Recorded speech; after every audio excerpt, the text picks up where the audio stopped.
শেখ হাসিনাকে বাংলাদেশে নিয়ে যেতে ভারত কি যুদ্ধে যাবে? স্বয়ং ইউনূস সাহেব গত আগস্টে ঢাকায় পা দিয়ে সাংবাদিকের প্রশ্নের উত্তরে ভারতের সেভেন সিস্টার্স নিয়ে হুমকি দিয়ে যে লড়াই শুরু করেছিলেন, সেটা তার এবং তার চেলা চামুন্ডাদের সৌজন্যে এমন পর্যায়ে পৌঁছেছে যে বাংলাদেশ সীমান্তে ভারত শুধু যে সৈন্য সমাবেশ করে থেমে গেছে তা নয়, ট্যাঙ্ক, মিসাইল, যুদ্ধ বিমান এবং অন্যান্য সমরাস্ত্র তারা তৈরি করে রেখেছে। ইতিমধ্যে দুবার যুদ্ধের মহড়া পর্যন্ত করে ফেলেছে ভারতের সেনাবাহিনী এই পূর্ব রণাঙ্গনে শিলিগুড়ির কাছাকাছি। এই প্রেক্ষিতে বাংলাদেশের ইউনূস সরকার বন্ধুত্বের হাত বাড়িয়েছে। নিশ্চিতভাবেই এটা নতুন পরিস্থিতি একটা তৈরি করেছে এই বন্ধুত্বের হাত বাড়ানোটা। এমনও হতে পারে এটা ইউনূসের নতুন স্ট্র্যাটেজি, মনের পরিবর্তন নয়, ছলনার আশ্রয় নিচ্ছেন তিনি। শুধু ছলনা বলে জানলেও কিন্তু তাকে গুরুত্ব না দিয়ে উপায় থাকে না। খেয়াল করলে দেখবেন ইসলামী মৌলবাদী ও সন্ত্রাসবাদীরা কিছুদিন আগেও যেভাবে প্রকাশ্যে দাপাদাপি করেছে সারা বাংলাদেশ জুড়ে, যেভাবে ভারতের বিরুদ্ধে বিষ উগরে দিয়েছে, তারপর পাকিস্তানের প্রভাব যেমন বাড়ছিল লাফিয়ে লাফিয়ে, সেই লাফালাফিতে হঠাৎ যেন লাগাম পড়ে গেছে। এমনকি সীমান্তে ভারতীয় সেনা এই 2-3 দিন আগে গুলি করে 3 জন বাংলাদেশি অনুপ্রবেশকারীকে মেরে ফেলেছে। তারপরেও বাংলাদেশ আদৌ আগের মতো প্রতিবাদে ফেটে পড়েনি। এই নতুন লাইন কেন নিয়েছে বাংলাদেশ? কারণ ইউনূস এবং তার সমর্থক রাজনৈতিক শক্তি হিসেবে যারা আছেন বাংলাদেশে, তারা বুঝেছেন যুদ্ধ করে শুরু করে দিতে পারে ভারত, এমন কোন পরিস্থিতি এখন তৈরি করা একদম ঠিক নয়। সেটা তাদের রাজনৈতিক যে জায়গায় তারা দাঁড়িয়ে আছে সেই অবস্থানকে শেষ করে ফেলতে পারে। অতএব পিছিয়ে আসা এবং গরম হাওয়াকে ঠান্ডা করার কৌশল নিয়েছে। কিন্তু প্রশ্ন হচ্ছে, ভারত কি সত্যিই যুদ্ধের জন্য প্রস্তুতি নিচ্ছিল? যদি নিয়ে থাকে তাহলে কোন কোন কারণে সেই প্রস্তুতি নিচ্ছিল ভারত এবং সেই কারণগুলি কি সেটা একটা দেখা যাক, এবং এটাও দেখা যাক বর্তমানে কি সেই কারণগুলি আর নেই। ভারত যুদ্ধের প্রস্তুতি নিচ্ছিল মুখ্যত এই কারণগুলির জন্য। 1, বাংলাদেশ সরকারের সাংঘর্ষিক মনোভাবের উত্তর দিতে নিজেকে তৈরি করতে রাখার জন্য এই প্রস্তুতি নিচ্ছিল। 2, সন্ত্রাসবাদকে লাগাতার প্রশ্রয় দিয়ে ভারতের সুস্থিতি নষ্ট করার যে চেষ্টা ইউনূসের মদতে চালাচ্ছে বাংলাদেশের জঙ্গি সংগঠনগুলো, তার জবাব দেওয়ার জন্য ভারত যুদ্ধের প্রস্তুতি নিচ্ছিল। 3, হিন্দুদের উপর যে অত্যাচার চলছে সেই অত্যাচারকে চিরকালের জন্য বন্ধ করার একটা ব্যবস্থা তৈরি করাটাও ছিল উদ্দেশ্য। এবং 4 নম্বর তথা সবচেয়ে বড় কারণ কিন্তু এইটা, সেটা হচ্ছে ইউনূস সরকারকে হটিয়ে দিয়ে সেই জায়গায় বৈধ সরকারের প্রতিষ্ঠা করা। আর এখানেই উঠে আসে শেখ হাসিনার সরকারকে ফিরিয়ে নিয়ে যাওয়ার কথা। ইউনূস স্বেচ্ছায় বিদায় নিলে ভালো, নইলে বলপ্রয়োগ করতেও পিছুপা হবে না ভারত। এটাই ছিল ভারতের কিছুদিন আগে পর্যন্ত, এইটাই ছিল ভারতের লাইন অফ অ্যাকশন। তার কারণ একটা তো পাকিস্তান প্রেমী সরকার, একটা মৌলবাদ ও সন্ত্রাসবাদের পৃষ্ঠপোষক সরকারকে ঘরের দুয়ারে থাকতে দিতে, ঘরের দুয়ারেও বলা যায় অথবা পেটের মধ্যে রাখতে, কারণ এই যে বাংলাদেশ সেটা হচ্ছে ভারতের পেটের মধ্যে রয়েছে, 3 দিকে হচ্ছে ভারত।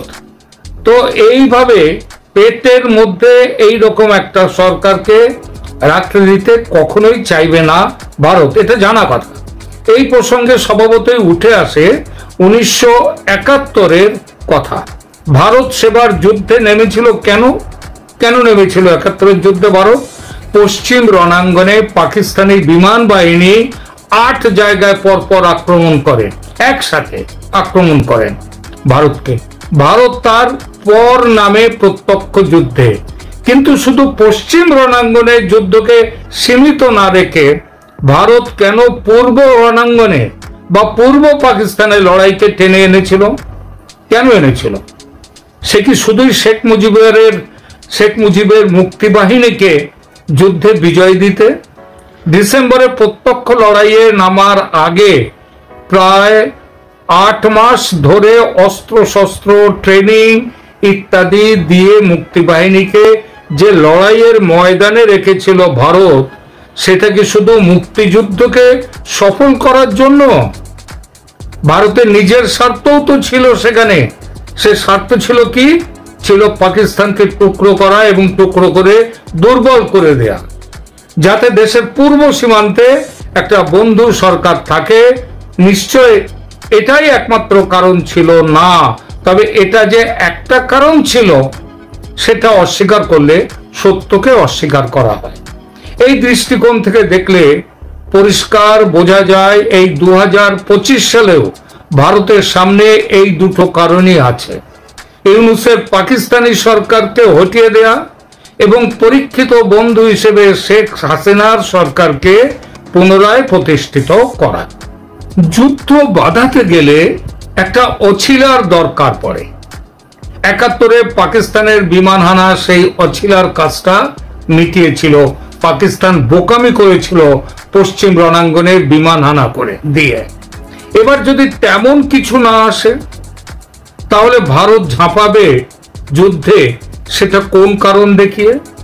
সেটা বুঝেই ইউনূস ব্যাকফুটে গিয়েছেন, ভারতের হাতে কোনো সুযোগ তুলে দিতে চান না বলে। বন্ধুত্বের অলিভ ব্রাঞ্চ বাড়িয়ে দিয়েছেন ভারতের দিকে। সুতরাং যুদ্ধ যদি বাধায় ভারত, বিশ্বে ভারতের প্রতিষ্ঠা কিন্তু বড়সড় প্রশ্ন চিহ্নের মুখে পড়বে। বাকি থাকে শেখ হাসিনার পুনর্বাসনের প্রশ্ন। দেশের বৈধ প্রধানমন্ত্রী হিসেবে তার পুনর্বাসন খুব আন্তরিকভাবে চায় ভারতের মোদী সরকার। যে সরকারই থাকুক না ভারতে, সেই সরকারই চাইতো এইটা। বাংলাদেশের প্রাক্তন প্রধানমন্ত্রীকে আশ্রয় দিয়ে তার পাশে দাঁড়িয়ে তাকে বিচারের জন্য ফেরত চেয়ে বাংলাদেশের অজস্র দাবিকে দৃঢ়ভাবে উপেক্ষা করে ভারত বুঝিয়ে দিয়েছে শেখ হাসিনা ভারতের বন্ধু এবং বন্ধুর পাশে থাকার অঙ্গীকার নিয়েছে ভারত, এবং সেই অঙ্গীকার মতোই চলবে। কিন্তু এজন্য কতদূর যেতে প্রস্তুত ভারত? আলাপ আলোচনা ও কূটনৈতিক চাপ দিয়ে যদি ইউনূসকে দ্রুত নির্বাচনের ব্যবস্থায় রাজি করানোর চেষ্টা করা যায়, তাহলে কি যুদ্ধের দিকে যাবে? বলা বাহুল্য যাবে না। আর এই ব্যবস্থায় রাজি করানোর চেষ্টা ইউনূসকে অনেক আগেই কিন্তু শুরু করে দিয়েছে ভারত।